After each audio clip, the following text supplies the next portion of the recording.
Hello, Western Civ 104. This is our last week. We have the final, and you're done. And as I always say to all of my classes on this week, I am always a little bummed and sad because I enjoy having this interaction with all of you students and watching you learn and grow, and myself getting a chance to be challenged and to learn and grow as well. And so, having said that, before I make any last thoughts on everything, I want to let you know what you all are really wanting to know is some more details about points and the final and grades and all that. So you'll see that this week, the final is due on Wednesday. And if you look at the final, it's not that many points. So this, many times I have students, they start writing to me and saying, Mr. Pollock, I'm looking at my grade, and I don't think I need to take the final exam. Well, this is what I want to say about this. I set up each week to give you all lots of work. And I think you noticed that in terms of lots as in terms of having to write a paper every week. I'm sure that's the most challenging that many of you have felt you had to deal with.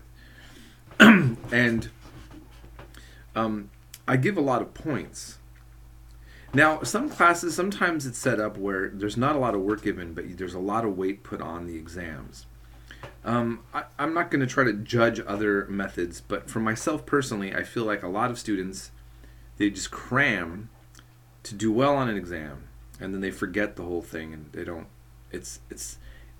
I'm doing this for a learning process, so I'm hoping that for those of you who have just concentrated on keeping up and doing the work, each week, that you've realized that you learned quite a bit, and I'm not putting all of the weight on the exam.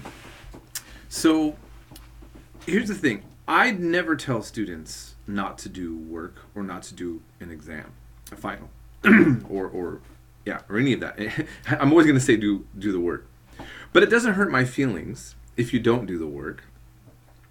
And the other thing I want to make clear is I don't do the math, so I don't want anybody asking me, Mr. Pollock, will I have an A if I don't do it?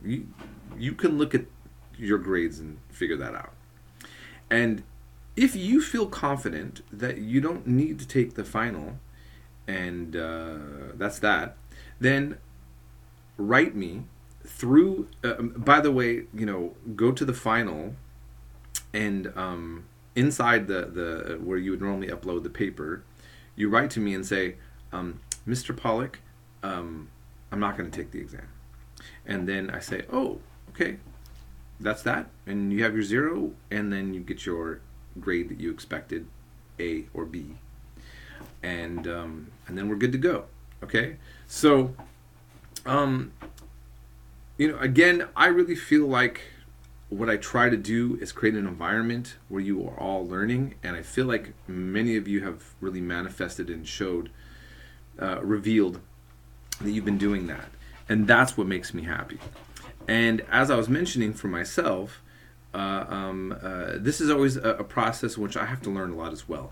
I teach this, and which is a survey course, and World Civ, which is a survey course.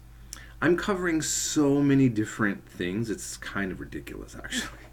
I mean, I find it enjoyable, but there's a lot of room for me to polish up on a lot of different topics when I am covering the entire globe. I mean, it's interesting, when I teach U.S. history, which I also really enjoy, and I don't get that as much, especially 101,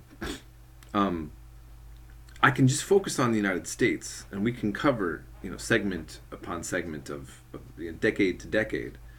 But here we're going over centuries, and we're covering a lot of different countries. We're covering outside influences and the role of religion and wars, and it's a lot. So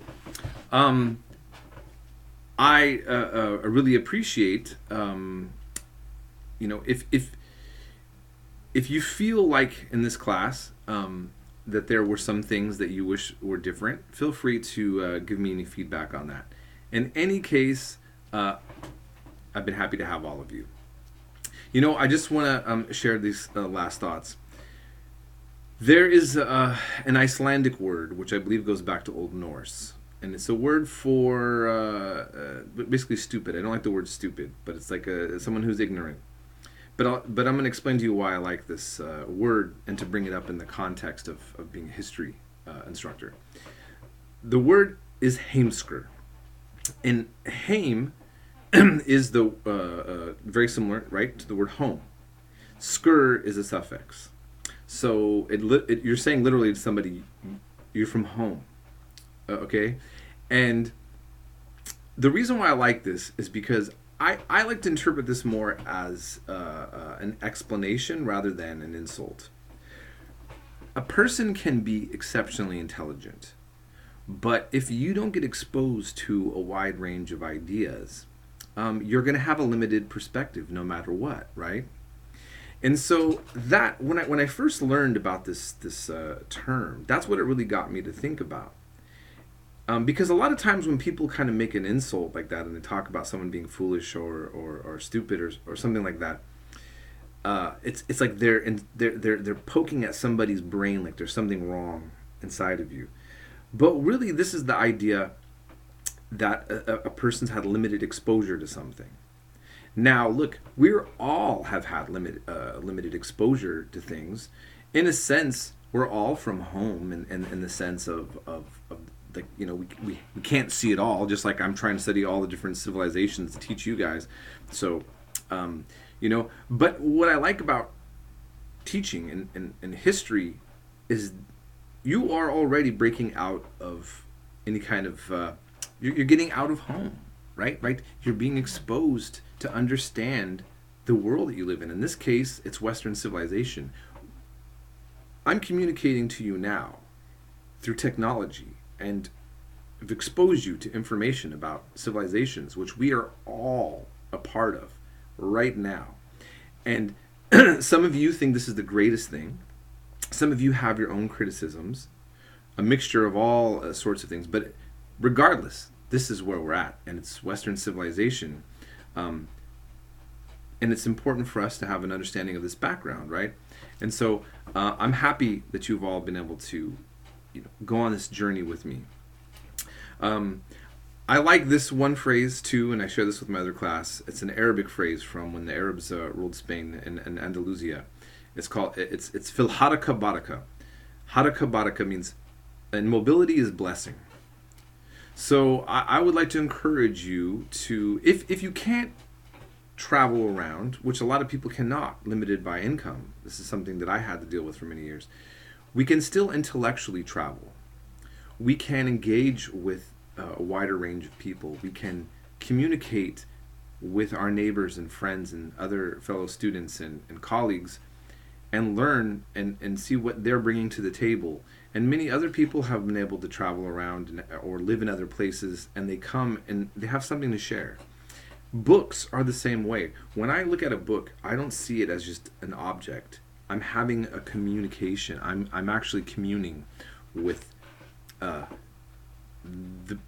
authors of the book. Sometimes the authors are anonymous. Historians debate who really wrote the book, but I'm taking these ideas and I'm learning from them, and it's giving me something to think about. This is, I think, a great thing about being human, right? So that was just my little spiel. Look, we have this holiday season coming up. I hope you all have a great one. Some of you might celebrate all of the holidays. Some of you might not celebrate any of them. In any case, I hope you have a wonderful time. And again, thanks for being on this journey with me. Hit me up if you ever need anything, and have a great life after this semester. I hope you all the success, and I wish you all the success. By the way, I do always kind of mix my words up a little bit. That was your absent professor in true form. Peace.